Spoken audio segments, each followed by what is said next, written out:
Since the first Merchant Guild video, I've been finding a lot of improvements to the strategy, so I'm going to give it another go. Hopefully this can be the definitive version. I'm not sure it can get much better than this. So let's get to it. So this time around, we are not using such a powerful companion. Just a raider from the Borderland settlement. Order him to wait, so we close these two doors. Order him to wait in this position. And order him to attack. This is probably the most likely point of failure for the strategy, because if the Eternium Golem gets to retaliate before we swap our companion out, then we're out one companion. But the good news is it's pretty easy to replace this guy. So we'll try to order him to wait. It worked. And once the golems are in this position, we move diagonally up and out. By the way, if your order to wait fails, you do essentially the same thing, but there is a chance that your companion will be an idiot and attack the golems. Come on, get in there. But a lot of the time it works even without the wait command. So from here, the Merchant Guild portion is going to be basically the same as in the first video. So if you've already seen that, feel free to skip ahead a bit. Only difference really is that we are opening up the door to the Wyrm a little bit later this time. Once again, we're luring two at a time since this golem is trying unsuccessfully to path through my square. Oh, anyway, we continue.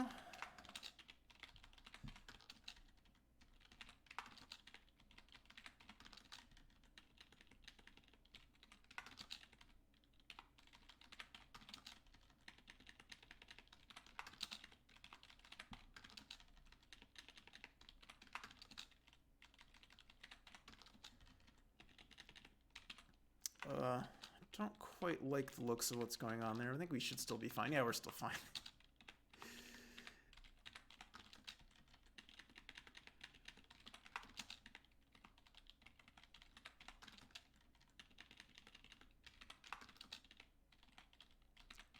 Okay, I'm going to wait a little bit more. It looks like we're through the initial waves of Eternium Golems. Let's open up the boss room now. There we go. Okay, I don't quite like how close he is to me, but it should still work out. Actually, here I'm going to wait, see if I can get him to move away a little bit. I don't want him passing me on this section. Yeah, there we go. Lure him out into the wilderness since we'd like to get him over to settlement. And now we clear out the rest of the Eternium Golems.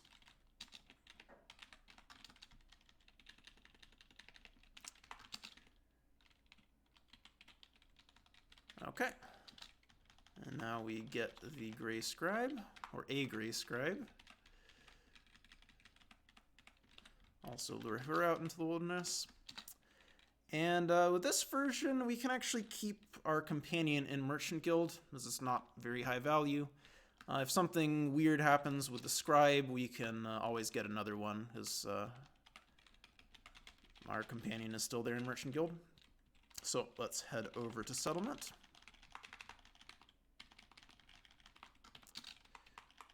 Let's see if we can pick up the gray scribe along the way. That would be ideal.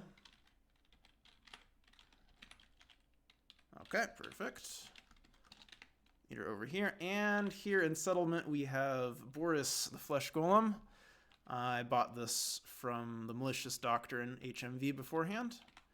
And let's get him over to the altar. This version is a lawful character using the lawful altar. We do actually need Harwad around to block some shots.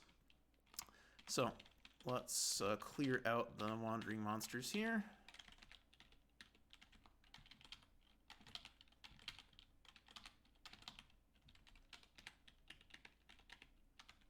Could also sacrifice them, I suppose. One more. Okay, and now we're going to order him to wait. Please, there you go. Okay, and we're ready to bring the gray scribe over.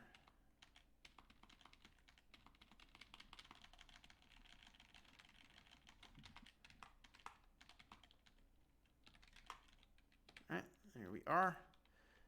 Oh, I did get a ranged crit. But, you know, if you do get a one-shot there, we are set up to get a second Gray Scribe out anyway. So now it's time to bring the Wyrm in.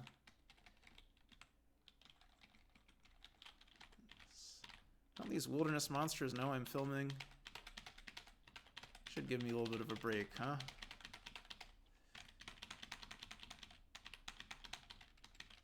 That's okay. Strong legs will take care of them eventually. Oh, I'm in Coward. That isn't helping. Okay. Come on, Wyrm. There we go. Okay. And now we bring the Scribe over.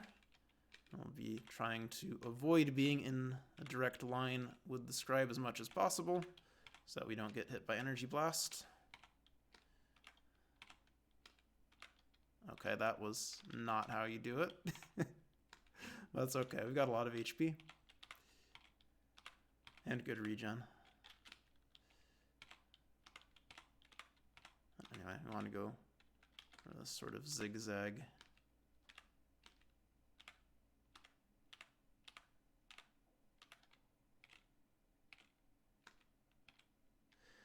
Now try to get the Golem to kill her.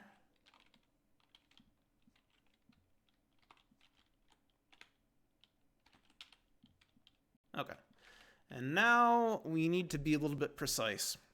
So for one thing, I'm going to start counting turns. We want the Flesh Golem to be here for around 15 turns. So 1, 2, 3. I'm going to close this door. 4, 5, 6, 7, 8, 9, 10, 11, 12, 13, 14, 15. Now the point of this is that eventually we want to move him up into this square. But if we move him there too early, then sometimes the Wyrm tries to path up top, and he can get stuck in the shop in that case. So what we did was we waited until he's safely past the point where he could do that. And now we are ready to move the Golem into position. It is, by the way, crucial to close this door in particular. Otherwise, he's going to have a line of fire for his spells, and that might kill the Golem. So we want him on this square, and we're going to be on this square. And at this point, you can go ahead and aggro our friend. The point of this is that we don't want him to go off and attack Great Grey Wyrm when the Wyrm starts casting at him, casting Confusion specifically. So we just aggro him first. And now we wait for the Wyrm to show up. Come on, there we go. There he is. And at this point, if you want to be completely safe, you bust out a Potion of Boost Speed.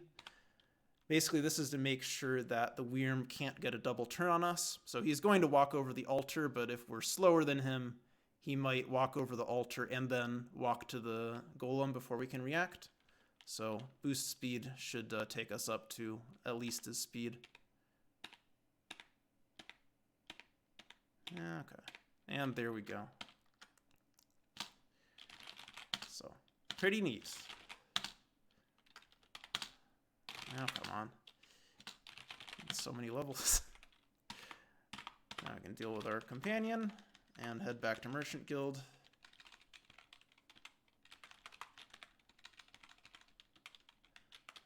Again, since we sacrificed the Great Grey Wyrm, he's dead, and teleportation is no longer restricted in the guild.